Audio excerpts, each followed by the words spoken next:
CM Siddaramaiah ಪತ್ನಿಗೆ ಬದಲಿ ನಿವೇಶನ ಪ್ರಕರಣಕ್ಕೆ ಹೊಸ ಟ್ವಿಸ್ಟ್ ಸಿಕ್ಕಿದ್ದು, ಮುಡಾಗೆ ಸಿಎಂ ಪತ್ನಿ ಬರೆದ ಪತ್ರದಲ್ಲಿ ಹಲವು ಸ್ಫೋಟಕ ರಹಸ್ಯಗಳು ಹೊರಬಿದ್ದಿವೆ. ಪತ್ರವನ್ನ ಅಧಿಕಾರಿಗಳೇ ತಿರುಚಿದ್ರಾ? ಇದೆಲ್ಲವನ್ನು ನೋಡೋಣ ಮುಡಾ ದಳ್ಳೂರಿ ನ್ಯೂಸ್ ಎಕ್ಸ್‌ಪ್ರೆಸ್‌ನಲ್ಲಿ. ಮೂಡಾದಲ್ಲಿ ಸಿಎಂ ಸಿದ್ದರಾಮಯ್ಯ ಪತ್ನಿಗೆ ಬದಲಿ ನಿವೇಶನ ಪ್ರಕರಣಕ್ಕೆ ಹೊಸ ಟ್ವಿಸ್ಟ್ ಸಿಕ್ಕಿದೆ. ಮೂಡಾ ಅಧಿಕಾರಿಗಳಿಗೆ ಸಿಎಂ ಪತ್ನಿ ಬರೆದ ಪತ್ರ ಎನ್ನಲಾಗಿದ್ದು, ಇಡೀ ಕೇಸ್ಗೆ ಇದು ಹೊಸ ತಿರುವು ನೀಡುತ್ತಿದೆ. ಪತ್ರದ ಪ್ರಕಾರ ಸೈಟ್ ಹಂಚಿಕೆ ಬಳಿಕ ಸಿಎಂ ಬಾಮೈದ ಜಮೀನು ಖರೀದಿಸಿದ್ರ ಅನ್ನೋ ಅನುಮಾನಕ್ಕೆ ಎಡೆ ಮಾಡಿಕೊಟ್ಟಿದೆ. ಯಾಕಂದ್ರೆ 2001ರಲ್ಲೇ ದೇವನೂರು 3ನೇ ಹಂತದ ಬಡಾವಣೆ ನಿರ್ಮಾಣವಾಗಿ ನಿವೇಶನವನ್ನು ಹಂಚಲಾಗಿದೆ. ಆದರೆ ಬಡಾವಣೆಯಲ್ಲಿ ನಿವೇಶನ ಹಂಚಿದೆ ಎಂದು ಪತ್ರದಲ್ಲಿ ನಮೂದಾಗಿದೆ. 2004ರಲ್ಲಿ ಸಿಎಂ ಪತ್ನಿ ಜಮೀನು ಖರೀದಿಸಿದ್ದಾರೆ. ಹಾಗಾದ್ರೆ ಸ್ವಾಧೀನಪಡಿಸಿಕೊಂಡು ನಿವೇಶನ ಹಂಚಿದ ಜಾಗವನ್ನ ಸಿಎಂ ಪತ್ನಿಯ ಸಹೋದರ ಹೇಗೆ ಖರೀದಿ ಮಾಡಿದ್ರು ಅನ್ನೋದೇ ಪ್ರಶ್ನೆ ಹುಟ್ಟುಹಾಕಿದೆ. ಸಿಎಂ ಪತ್ನಿ ಪಾರ್ವತಿಯವರು ಬರೆದ ಪತ್ರದ ಮೇಲೆಯೇ ಈಗ ಅನುಮಾನ ಶುರುವಾಗಿದೆ. ಮೂಡಾ ಹಗರಣ ಬೆಳಕಿಗೆ ಬಂದ ಮೇಲೆ ದಾಖಲೆಗಳನ್ನ ಅಧಿಕಾರಿಗಳೇ ತಿರುಚಿ ಪ್ರಕರಣ ಮುಚ್ಚಿ ಹಾಕಲು ಯತ್ನಿಸಿದ್ರ ಅನ್ನೋ ಪ್ರಶ್ನೆ ಎದ್ದಿದೆ. ತಮ್ಮ ಭೂಮಿಗೆ 50-50 ಅನುಪಾತದಲ್ಲಿ ಪರ್ಯಾಯ ಸೈಟ್ ಕೊಡುವಂತೆ ಸಿಎಂ ಪತ್ನಿ ಬರೆದ ಪತ್ರ ತಿರುಚಿದ್ರ ಅನ್ನೋ ಅನುಮಾನ ಕಾಡಿದೆ. ಯಾಕಂದ್ರೆ ಯಾವ ಸ್ಥಳದಲ್ಲಿ ಎಂದು ಬರೆದ ಜಾಗಕ್ಕೆ ಅಧಿಕಾರಿಗಳು ವೈಟ್ನರ್ ಹಾಕಿದ್ದಾರೆ ಎನ್ನಲಾಗಿದೆ. ಮೂಡಾದಿಂದ ನಿವೇಶನ ಹಂಚಿಕೆ ಅಂತ ಗೊತ್ತಿದ್ರು ಖರೀದಿಸಿದ್ದಾರೆ ಅಂತ ಸಿಎಂ ಸಿದ್ದರಾಮಯ್ಯ ವಿರುದ್ಧ ಎಚ್ಡಿಕೆ ಗಂಭೀರ ಆರೋಪ ಮಾಡಿದ್ದಾರೆ. ಸುದ್ದಿಗೋಷ್ಠಿಯಲ್ಲಿ ಮಾತನಾಡಿದ ಎಚ್ಡಿಕೆ, ಇಷ್ಟೆಲ್ಲ ಗೊತ್ತಿದ್ರು ಕೂಡ ಯಾಕೆ ಸೈಟ್ ಖರೀದಿ ಮಾಡಿದ್ರು? ಅಧಿಕಾರಿಗಳು ಯಾವ ಪೇಪರ್ಗೆ ವೈಟ್ನರ್ ಹಾಕಿದ್ದಾರೆ? ಸತ್ತವನ ಹೆಸರಿನಲ್ಲಿ ಡಿನೋಟಿಫಿಕೇಶನ್ ಮಾಡಿದ್ದಾರೆ. ಸಿಎಂ ಸಿದ್ದರಾಮಯ್ಯ ಅವರೇ, ನಿಮ್ಮ ಬಾಮೈದ ಏನು ದಡ್ಡನ? ಸಿಎಂ ಪತ್ನಿಗೆ ದಾನ ಕೊಡುವಾಗ್ಲೂ ನಿಮಗೆ ಗೊತ್ತಾಗ್ಲಿಲ್ವಾ ಅಂತ ಪ್ರಶ್ನಿಸಿದ್ದಾರೆ. ಇವರು ಬಾಮೈದ ತಗೊಂಡವರಲ್ಲ, ಆಗ ಆಲ್ರೆಡಿ ಸೈಟ್ ನಿರ್ಮಾಣ ಆಗಿದೆ ಅಂತ ನಿಮಗೆ ಗೊತ್ತಿದೆ ಇಲ್ಲ. ಮ್ಯೂಟೇಷನ್ ರಿಜಿಸ್ಟರ್ನಲ್ಲಿ ಮೂಡಾ ಪ್ರಾಪರ್ಟಿ ಅಂತ ಇದೆ, ಅದನ್ನ ಹೆಂಗ್ ರಿಜಿಸ್ಟರ್ ಮಾಡ್ಕೊಂಡ್ರಿ? ನಿಮ್ಗೆ ಗೊತ್ತಿರಲಿಲ್ವಾ ಸಿದ್ದರಾಮಯ್ಯನವ್ರೆ? ಏನ್ ನಿಮ್ ಬಾಮೈದ ದಡ್ಡನ? ನಮ್ಮ ಪತ್ನಿ ಯಾವುದೇ ಪತ್ರ ಬರೆದಿಲ್ಲ, ಅದು ಸುಳ್ಳು ಅಂತ ಸಿಎಂ ಸಿದ್ದರಾಮಯ್ಯ ಸ್ಪಷ್ಟನೆ ಕೊಟ್ಟಿದ್ದಾರೆ. ಕೊಪ್ಪಳದಲ್ಲಿ ಪತ್ನಿ ಪತ್ರದ ಬಗ್ಗೆ ಪ್ರತಿಕ್ರಿಯಿಸಿದ ಸಿದ್ದರಾಮಯ್ಯ, ನನ್ನ ವಿರುದ್ಧ ಪದೇ ಪದೇ ಹಲವು ಆರೋಪ ಮಾಡಿದ್ದಾರೆ ಅಂತ ವಾಗ್ದಾಳಿ ನಡೆಸಿದ್ದಾರೆ. ಇಲ್ಲಪ್ಪ, ಸುಳ್ಳು ಪತ್ರ ನಾವು ಯಾವುದು ಬರೆದಿಲ್ಲ. ಇವತ್ತಿನವರಿಗೆ ಹೇಳಿದ್ರ? ಸಿಎಂ ಸಿದ್ದರಾಮಯ್ಯ ವಿರುದ್ಧದ ಮೂಡಾ ಆರೋಪ ಪ್ರಕರಣಕ್ಕೆ ಸಂಬಂಧಿಸಿದಂತೆ ಸಿಎಂ ಸ್ಪಷ್ಟೀಕರಣ ನೀಡಿ ಬಿಡುಗಡೆಗೊಳಿಸಿದ ದಾಖಲೆಗಳಲ್ಲಿ ತಿದ್ದಲಾಗಿದೆ ಅಂತ ಸಾಮಾಜಿಕ ಕಾರ್ಯಕರ್ತ ಸ್ನೇಹಮಯಿ ಕೃಷ್ಣ ಹೇಳಿದ್ದಾರೆ. ಟಿವಿ9 ಜೊತೆ ಮಾತನಾಡಿದ ಅವರು, ಸಿಎಂ ಪತ್ನಿ ಬರೆದ ಪತ್ರದಿಂದಲೇ ಸತ್ಯಾಂಶ ಗೊತ್ತಾಗ್ತಿದೆ. ಸ್ವತಃ ಸಿದ್ದರಾಮಯ್ಯ ಸತ್ಯಾಂಶ ಮರೆಮಾಚಿ ಸುಳ್ಳನ್ನ ಹೇಳ್ತಿದ್ದಾರೆ. ಸಿಎಂ ಮತ್ತು ಅವರ ಕುಟುಂಬ ಭಾಗಿಯಾಗಿದೆ ಅಂತ ಹೇಳಿದ್ರು. ಅವರು ಮತ್ತು ಅವ್ರ ಕುಟುಂಬ ಅಪರಾಧ ಕೃತ್ಯ ಮಾಡಿರೋದಕ್ಕೆ ಸ್ಪಷ್ಟ ಸಾಕ್ಷ್ಯವಾಗಿದೆ. ಸೊ ಉದಾಹರಣೆ ಹೇಳ್ಬೇಕು, ಯಾವುದು 2 ದಾಖಲೆ ಅಂತ ಹೇಳಿದ್ರೆ, ಅವ್ರ ಹೆಂಡತಿ ಶ್ರೀಮತಿ ಪಾರ್ವತಿಯವರು ಮೈಸೂರು ನಗರಾಭಿವೃದ್ಧಿ ಪರಕ್ಕೆ ಕೊಟ್ಟಿರತಕ್ಕಂಥ 2 ಮನವಿ ಪತ್ರಗಳು. 2001ರಲ್ಲೇ ಮೂಡಾ ಜಮೀನು ಸ್ವಾಧೀನಪಡಿಸಿಕೊಂಡಿದೆ. ಸಿಎಂ ಪತ್ನಿ ಸೋದರ 2004ರಲ್ಲಿ ಹೇಗೆ ಕೃಷಿ ಭೂಮಿ ಖರೀದಿಸುತ್ತಾರೆ ಅಂತ ಸ್ನೇಹಮಯಿ ಕೃಷ್ಣ ಪ್ರಶ್ನಿಸಿದ್ದಾರೆ. ಸಿಎಂ ಪತ್ನಿ ಪಾರ್ವತಿ ಅವರು ಮೂಡಾಗೆ ಬರೆದಿರುವ ಪತ್ರ ಮಹತ್ವದ್ದಾಗಿದೆ.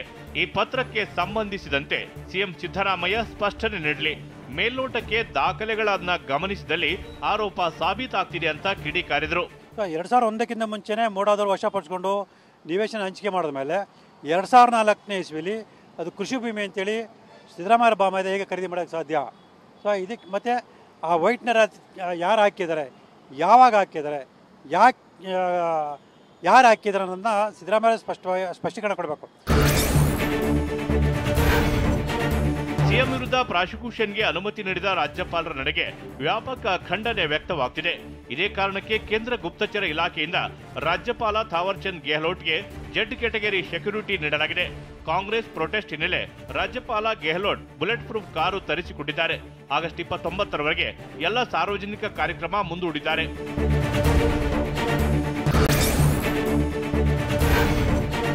ಕೇಂದ್ರ ಸಚಿವ ಎಚ್ಡಿಕೆ ವಿರುದ್ಧ ಪ್ರಾಸಿಕ್ಯೂಷನ್ಗೆ ಮನವಿ ವಿಚಾರಕ್ಕೆ ದಿನೇಶ್ ಗುಂಡೂರಾವ್ ಪ್ರತಿಕ್ರಿಯಿಸಿದ್ದಾರೆ. ಕೋಲಾರದಲ್ಲಿ ಮಾತನಾಡಿದ ಗುಂಡೂರಾವ್, ತನಿಖೆ ಆಗಿ ತಪ್ಪು ಕಂಡಿದ್ದಕ್ಕೆ ಪ್ರಾಸಿಕ್ಯೂಷನ್ ಅನುಮತಿ ಕೇಳಿದ್ದಾರೆ. ಪೊಲೀಸರು ಹುಚ್ಚುಚ್ಚಾಗಿ ಬರೆಯುವುದಕ್ಕೆ ಆಗಲ್ಲ, ಮಾನ್ಯತೆ ಇದೆ. ಪೊಲೀಸರು ವರದಿ ನೀಡಿದ್ರು, ರಾಜ್ಯಪಾಲರು ಮಾನ್ಯತೆ ಕೊಡುತ್ತಿಲ್ಲ. ರಾಜ್ಯಪಾಲರ ನಡೆ ಬಗ್ಗೆ ನಮಗೆ ಅಸಮಾಧಾನ ಇದೆ ಅಂತ ವಾಗ್ದಾಳಿ ನಡೆಸಿದ್ದಾರೆ. ತನಿಖೆ ಮಾಡಿದೀವಿ, ಇವರು ಇದರಲ್ಲಿ ತಪ್ಪಿತಸ್ಥರಂತ ನಮಗೆ ಕಂಡು ಬಂದಿದೆ. ಅದಕ್ಕೆ ನಮಗೆ ಪರ್ಮಿಷನ್ ಕೊಡಿ ಅಂತ ಕೇಳೋದು ಅದೊಂದು ಪಬ್ಲಿಕ್ ಅಥಾರಿಟಿ ಹೇಳ್ತಾ ಇರುವಂಥದ್ದು. ಅದಕ್ಕೆ ಒಂದು ಮಾನ್ಯತೆ ಇದೆ. ಸುಮ್ಮನೆ ಏನೋ ಅವ್ರು ಬರೆಯೋಕ್ಕಾಗಲ್ಲ, ಹುಚ್ಚುಚ್ಚಾಗಿ ನೋಡುವಲ್ಲ ಏನೋ ಬರೆಯೋಕ್ಕಾಗಲ್ಲ ಪೊಲೀಸ್ ಅಧಿಕಾರಿಗಳು. ಸೊ ಅದಕ್ಕೆ ನೀವು ಅದಕ್ಕೇನೆ ಗೌರವ ಕೊಟ್ಟಿಲ್ಲ ರಾಜ್ಯಪಾಲರು, ಅದಕ್ಕೇನೆ ಮಾನ್ಯತೆ ಕೊಟ್ಟಿಲ್ಲ. ಸರ್ಕಾರಕ್ಕೆ ಯಾಕೆ ಸಮಸ್ಯೆ, ಸರ್ಕಾರ ಯಾಕೆ ಅಭದ್ರ ಆಗುತ್ತೆ ಅಂತ ಎಚ್.ಸಿ. ಮಹದೇವಪ್ಪ ಪ್ರಶ್ನಿಸಿದ್ದಾರೆ. ಮೈಸೂರಲ್ಲಿ ಪ್ರತಿಕ್ರಿಯಿಸಿದ ಮಹದೇವಪ್ಪ, ಸರ್ಕಾರ 5 ವರ್ಷ ಸುಭದ್ರವಾಗಿರುತ್ತೆ. 7 ಕೋಟಿ ಜನ ಮತ ಹಾಕಿ ಅಧಿಕಾರಕ್ಕೆ ಬಂದಿರುವ ಸರ್ಕಾರ, ನಮ್ಮಲ್ಲಿ ಯಾವ ಬೆಳವಣಿಗೆ ನಡೆಯುತ್ತಿಲ್ಲ. ಮೂಡಾ ಪ್ರಕರಣದಲ್ಲಿ ಸಿದ್ದರಾಮಯ್ಯ ತಪ್ಪೇನಿದೆ ಹೇಳಿ ಅಂತಂದ್ರು. ಯಾರಾದರೂ ರಾಜೀನಾಮೆ ಕೊಡೋದ್ರೆ ಕೊಟ್ಟುಬಿಡಕ್ಕೆ ಜನ 7 ಕೋಟಿ ಜನ ಆಯ್ಕೆ ಮಾಡಿರೋದು ಸರ್ಕಾರ.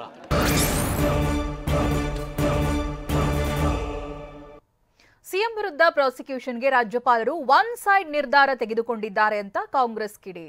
ಮುಡಾದಲ್ಲಿ ಯಾವುದೇ ಭ್ರಷ್ಟಾಚಾರ ನಡೆದಿಲ್ಲ ಅಂತ ಸ್ಪಷ್ಟನೆ. ಕಾಂಗ್ರೆಸ್ ಪಾರ್ಟಿ ತುಂಬಾ ದುಶ್ಮನ್ ಅಂತ ಅಶೋಕ್ ವಾಗ್ದಾಳಿ. ಇದೆಲ್ಲವನ್ನು ನೋಡೋಣ ಪ್ರಾಸಿಕ್ಯೂಷನ್ ಫೈಟ್ ನ್ಯೂಸ್ ಎಕ್ಸ್‌ಪ್ರೆಸ್ನಲ್ಲಿ.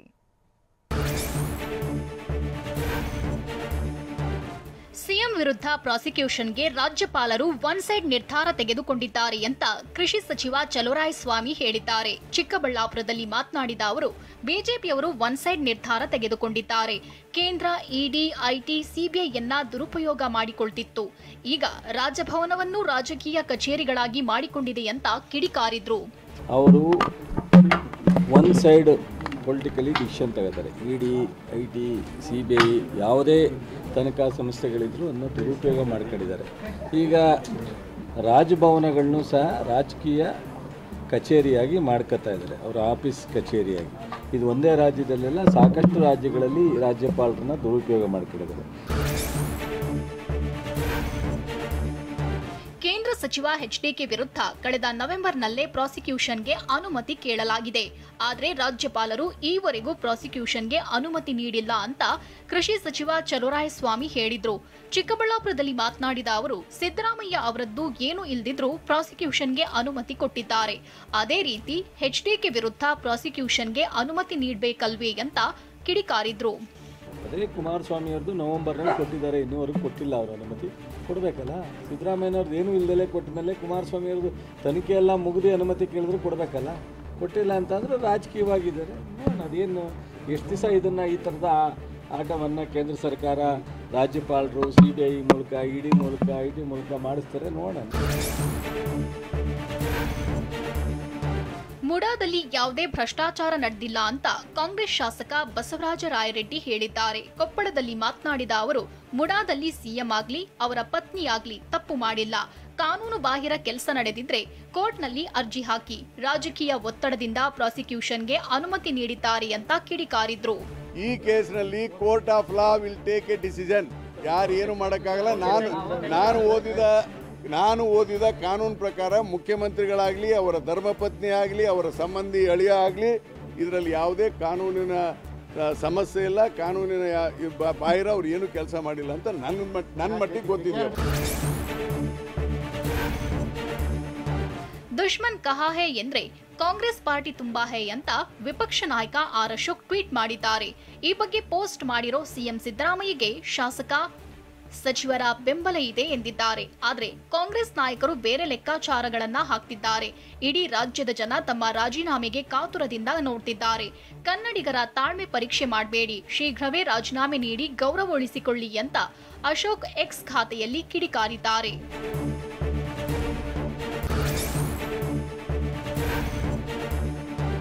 ನಾವು ಸಿಎಂ ಸಿದ್ದರಾಮಯ್ಯ ಮೇಲೆ ಮಾತ್ರ ಆರೋಪ ಮಾಡ್ತಿಲ್ಲ.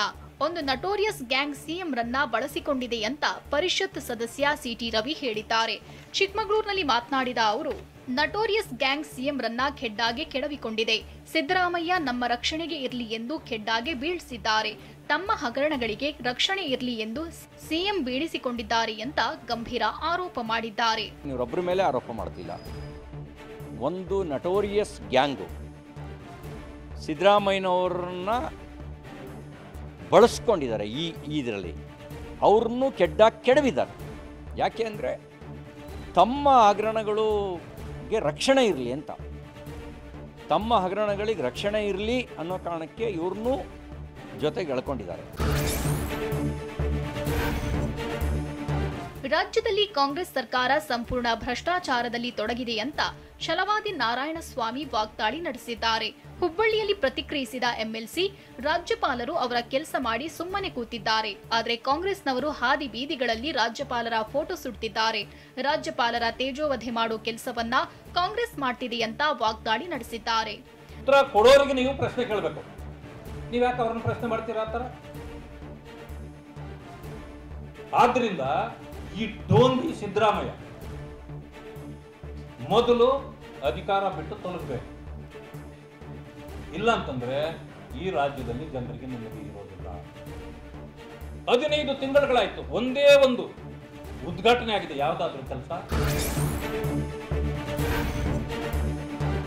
ಸಿದ್ದರಾಮಯ್ಯ ಕಾನೂನು ಮೂಲಕ ಹೋರಾಡಿ ನ್ಯಾಯ ಪಡೆಯಲಿ ಅಂತ ಛಲವಾದಿ ನಾರಾಯಣಸ್ವಾಮಿ ವಾಗ್ದಾಳಿ ನಡೆಸಿದ್ದಾರೆ. ಹುಬ್ಬಳ್ಳಿಯಲ್ಲಿ ಪ್ರತಿಕ್ರಿಯಿಸಿದ ಎಂಎಲ್ಸಿ, ರಾಜ್ಯಪಾಲರ ಫೋಟೋ ಸುಟ್ರೆ ಚಪ್ಪಲಿಯಲ್ಲಿ ಹೊಡೆದ್ರೆ ನ್ಯಾಯ ಸಿಗುತ್ತಾ? ಇದೇ ರಾಜ್ಯಪಾಲರು ರಾಜಕಾರಣಿ ಆಗಿದ್ರೆ ಉತ್ತರ ಕೊಡ್ತಿದ್ರು. ಅವರು ರಾಜಕಾರಣಿ ಅಲ್ಲ ಅಂತ ವಾಗ್ದಾಳಿ ನಡೆಸಿದ್ದಾರೆ.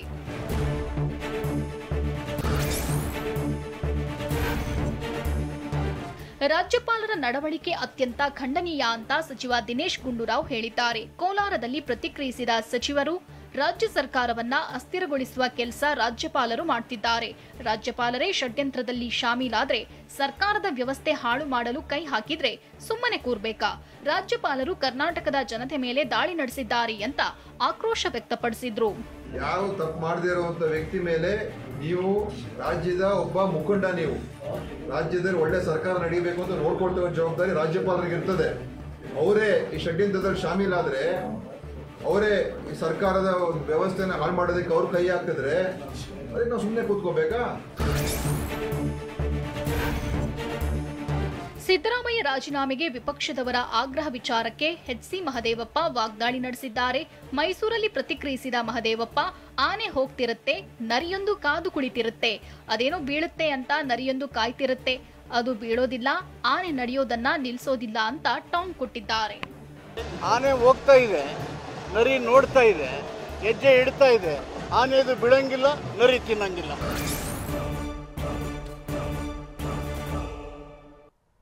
ಸರ್ಕಾರದಲ್ಲಿ ವರ್ಗಾವಣೆ ದಂಧೆ ನಡೀತಿದ್ದು, ಟೀಕಿಸಿದ್ದಕ್ಕೆ ನನ್ನ ವಿರುದ್ಧವೂ ಪ್ರಾಸಿಕ್ಯೂಷನ್ಗೆ ಅನುಮತಿ ಕೇಳ್ತಿದ್ದಾರೆ ಅಂತ ಎಚ್.ಡಿ. ಕುಮಾರಸ್ವಾಮಿ ಗುಡುಗಿದ್ದಾರೆ.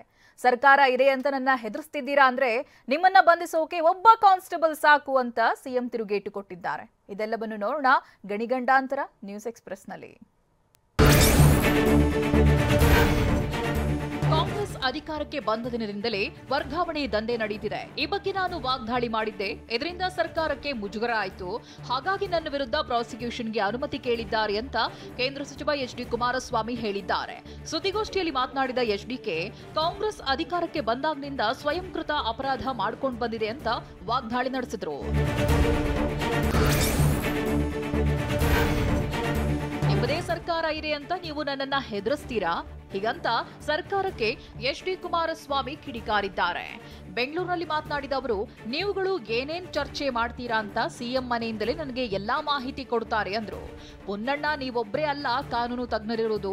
ಸರ್ಕಾರ ಎಸ್ಐಟಿ ಬಳಿ ಈ ದಾಖಲೆ ಇದೆಯಾ ಇಲ್ವಾ ಗೊತ್ತಿಲ್ಲ, ಆದ್ರೆ ಆ ದಾಖಲೆಗಳನ್ನ ನಾನು ಭದ್ರವಾಗಿ ಇಟ್ಕೊಂಡಿದ್ದೇನೆ ಅಂತ ವಾಗ್ದಾಳಿ ನಡೆಸಿದ್ದಾರೆ. ಸಿದ್ದರಾಮಯ್ಯನವರೇ, ಪೊನ್ನಣ್ಣ ಕೇಳಪ್ಪ, ಇಲ್ಲಿ ನಾನೇನೋ ರಾಜೀನಾಮೆ ಕೊಡಬೇಕು ಅಂತ ಹೇಳಿ ಪಾಪ ನೆನ್ನೆಯಿಂದ ಹೇಳಿಕೆ ಕೊಟ್ಟಿದ್ದು ನೋಡಿದೆ. ಭಾಳ ಜನ ಮಂತ್ರಿಗಳು ಹೇಳಿದ್ದೀರಿ.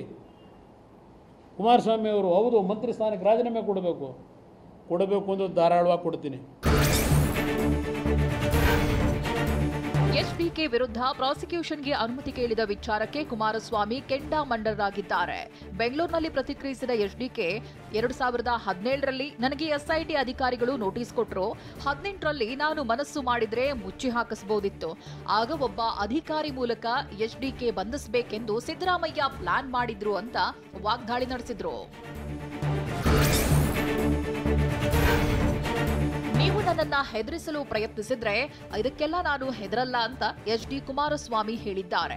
ಬೆಂಗಳೂರಿನಲ್ಲಿ ಮಾತನಾಡಿದ ಕುಮಾರಸ್ವಾಮಿ, ತನಿಖೆ ಪೂರ್ಣಗೊಂಡಿದ್ರೆ ಯಾಕೆ ಕೋರ್ಟ್ಗೆ ಸಲ್ಲಿಸಿಲ್ಲ? ರಾಜ್ಯಪಾಲರ ಹತ್ತಿರ ಅನುಮತಿ ಕೇಳಿ ಅಂತ ಕೇಳಿದ್ರ? ಹಾಗಂತ ಪ್ರಾಸಿಕ್ಯೂಷನ್ಗೆ ಆಗ್ರಹ ವಿಚಾರಕ್ಕೆ ಎಚ್ಡಿಕೆ ಕಿಡಿಕಾರಿದ್ರು. ನವೆಂಬರ್ ತಿಂಗಳಲ್ಲಿ ಗವರ್ನರ್ ಮುಂದೆ ನನ್ನ ಪ್ರಾಸಿಕ್ಯೂಷನ್ಗೆ ಸ್ಯಾಂಕ್ಷನ್ಗೆ ಈಗ ಹೋಗ್ಲಿಕ್ಕೆ ಕಾರಣ ಏನು?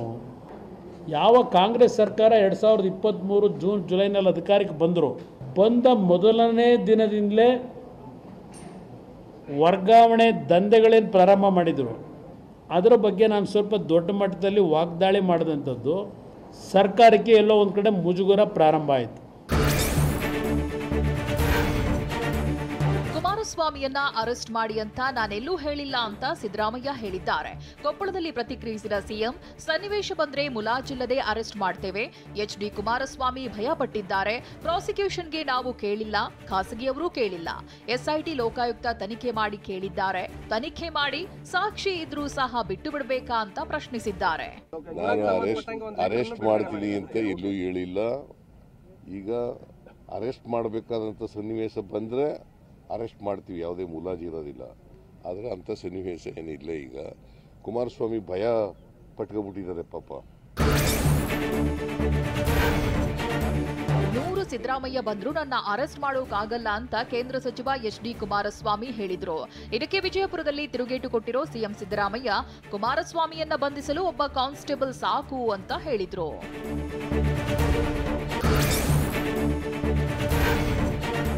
ವಿಜಯಪುರ ಜಿಲ್ಲೆ ನಿಡಗುಂದಿ ತಾಲೂಕಿನ ಆಲಮಟ್ಟಿ ಜಲಾಶಯ ತುಂಬಿದ್ದು ಸಿಎಂ ಸಿದ್ದರಾಮಯ್ಯ ಮತ್ತು ಡಿಸಿಎಂ ಡಿಕೆ ಶಿವಕುಮಾರ್ ಕೃಷ್ಣೆಗೆ ಗಂಗಾ ಪೂಜೆ ನೆರವೇರಿಸಿ ಬಾಗಿನ ಅರ್ಪಿಸಿದ್ರು. ಈ ವೇಳೆ ಸಚಿವರಾದ ಎಂಬಿ ಪಾಟೀಲ್, ಶಿವಾನಂದ ಪಾಟೀಲ್, ತಿಮ್ಮಾಪುರ, ಎಚ್ವೈ ಮೇಟಿ, ಕಾಶಪ್ಪನವರ್ ಸೇರಿ ಹಲವು ಶಾಸಕರು ಉಪಸ್ಥಿತರಿದ್ದರು.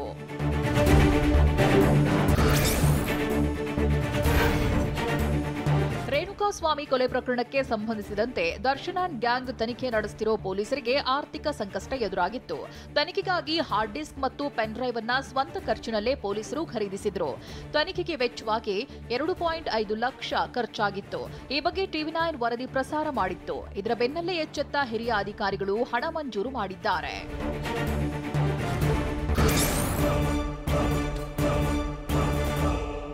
ಕೋಲ್ಕತ್ತಾ ವೈದ್ಯೆ ಹತ್ಯೆಯ ಆರೋಪಿ ಕೊಲೆಗೂ ಮುನ್ನ ರೆಡ್ ಲೈಟ್ ಏರಿಯಾಗೆ ಹೋಗಿದ್ದು ಬಯಲಾಗಿದೆ. ಕರ್ತವ್ಯ ಲೋಪ ಆರೋಪದಲ್ಲಿ 3 ಪೊಲೀಸರು ಅಮಾನತಾಗಿದ್ದಾರೆ. ಎಲ್ಲ ಸುದ್ದಿಗಳನ್ನು ನೋಡೋಣ ನ್ಯೂಸ್ ಎಕ್ಸ್‌ಪ್ರೆಸ್‌ನಲ್ಲಿ. ಕ್ರಿಮಿಗಿಂದ ವೈದ್ಯಕೀಯ ವಿದ್ಯಾರ್ಥಿನಿ ಮೇಲೆ ಅತ್ಯಾಚಾರ ಕೊಲೆ ಖಂಡಿಸಿ ವೈದ್ಯರ ಪ್ರತಿಭಟನೆ ಮುಂದುವರೆದಿದೆ. 13ನೇ ದಿನವಾದ ಇಂದು ಆರ್ಜಿಕರ್ ಆಸ್ಪತ್ರೆ ವೈದ್ಯರು ಪ್ರೊಟೆಸ್ಟ್ ಮುಂದುವರಿಸಿದ್ದು, ಒಪಿಡಿ ಸೇವೆಯಲ್ಲಿ ವ್ಯತ್ಯಯ ಉಂಟಾಗಿದೆ. ಸಂತ್ರಸ್ತೆಗೆ ನ್ಯಾಯ ಒದಗಿಸುವಂತೆ ಆಗ್ರಹಿಸಿ ಆರ್ಜಿಕರ್ ಮೆಡಿಕಲ್ ಕಾಲೇಜಿನಿಂದ ಸಸ್ಯ ಭವನ್ವರೆಗೂ ಪ್ರತಿಭಟನಾ ಮೆರವಣಿಗೆ ನಡೆಸಿದ್ದಾರೆ. ಮಾಜಿ ಕ್ರೀಡಾಪಟುಗಳು ಕೂಡ ಪ್ರತಿಭಟನಾ ರ್ಯಾಲಿಯಲ್ಲಿ ಭಾಗವಹಿಸಿದರು.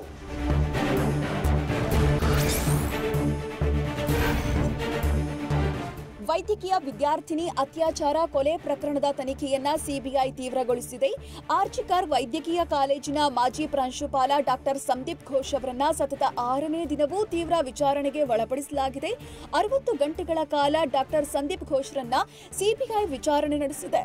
ಅಲ್ಲದೆ ಅವರನ್ನ ಸುಳ್ಳು ಪತ್ತೆ ಪರೀಕ್ಷೆಗೆ ಒಳಪಡಿಸುವ ಸಾಧ್ಯತೆ ಇದೆ. ಮತ್ತೊಂದೆಡೆ ಸಂದೀಪ್ ಘೋಷ್ ಅತ್ಯಾಚಾರ ಆರೋಪಿ ಜೊತೆ ನೇರ ಸಂಪರ್ಕದಲ್ಲಿದ್ರು ಎಂದು ಹೇಳಲಾಗ್ತಿದೆ.